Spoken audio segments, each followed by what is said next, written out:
कोल्हापूर जिल्हा दूध संघ गोकुळची मुदत ही संपल्यानंतर त्वरित प्रशासक शासनाने या ठिकाणी आणलेलं आहे.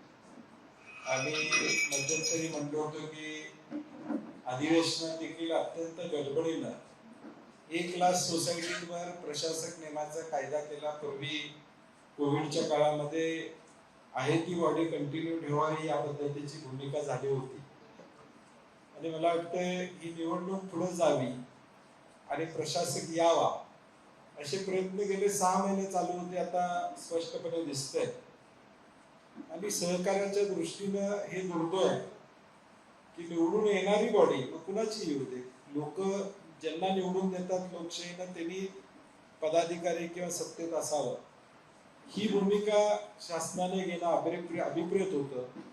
परंतु दुर्दैवानं प्रशासक आलेला आहे. आता आमची विनंती आहे की जो ॲफिडेव्हिट दिलेला आहे 70-75 दिवसामध्ये या 1200 संस्थांचे हिअरिंग पूर्ण व्हावं.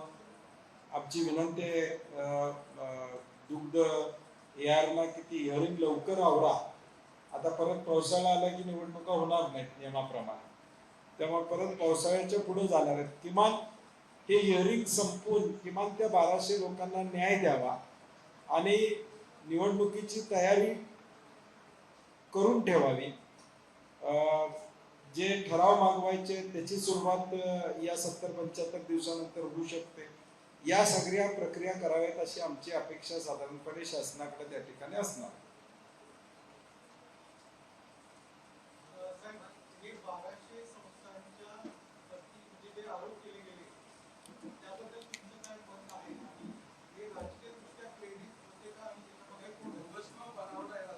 नाही, 1200 दूध संस्था ज्या रजिस्टर्ड झालेल्या आहेत त्या 90 दिवसाची जी प्रक्रिया आहे त्या पद्धतीनं झाल्या असतील तर त्याला कोण थांबवू शकणार नाही. त्या दुधाचा कोटा पूर्ण केला असेल तर त्यांना थांबवता त्या ठिकाणी येणार नाही असं आमचं मत आहे. त्यामुळे 1200 मध्ये समजा तांत्रिक मुद्द्यावर एखाद्या 2 संस्था अडचणी असतील तर त्या बाजूला जातील, परंतु सरसकट सगळ्या 1200 चुकीचे आहेत असं होणार नाही. त्या नियमाप्रमाणे केलेल्या आहेत, त्यांचं दूध संकलन आहे आणि त्यामुळे ते फक्त मतासाठी केल्यात अशा नाही आहे.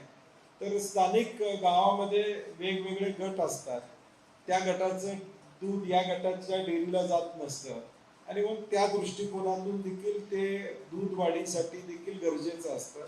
त्यामध्ये 1200 केलेल्याचं ज्या संस्था आहेत त्या संस्था बाजू मांडतील आणि त्यांना न्याय मिळेल अशी आम्हाला अपेक्षा आहे.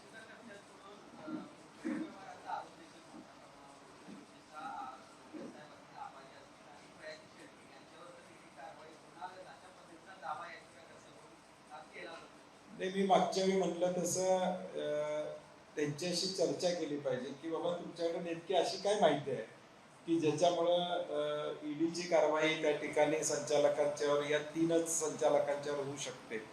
त्यामुळे थोडा त्यांचा काय गैरसमज असेल तो काढणं महायुतीतल्या नेत्यांच्याकडून अपेक्षित होतं. म्हणजे मला वाटतं त्यांनी त्यांच्याशी चर्चा केलेली दिसत नाही. किमान त्यांच्याशी चर्चा करायला पाहिजे अशी आमची अपेक्षा आहे. मुळात महायुतीचा चेअरमन असताना प्रशासक येतोच कसा, मग महायुतीतल्या नेत्यांनाच पाहिजे होतं काही असं मला आता वाटायला लागलं. म्हणजे सत्तेत असणाऱ्यांनाच वाटत होतं का की प्रशासक यावा का मग महायुतीतल्या या सगळ्या घटक मंत्री महोदयांची ताकद कमी पडते आहे. दोन्हीपैकी एकच आहे. एक तर जे सत्तेत सहभागी आहे, मग मुश्रीफ साहेब असतील, प्रकाशराव आंबेडकर असतील, चंद्रिक नरके असतील, विनय कोरे असतील, हे सगळे महायुतीतले सत्तेत त्या ठिकाणी आहेत. संजय बाबा गाडगे तथा भाजपचे नेते त्यामध्ये. एक तर ह्यांनाच पाहिजे होता प्रशासक म्हणून थोडं लंप त्यांनी घेतलेलं आहे किंवा मग ह्यांचं चालत नाही. दोन्हीपैकी एक काहीतरी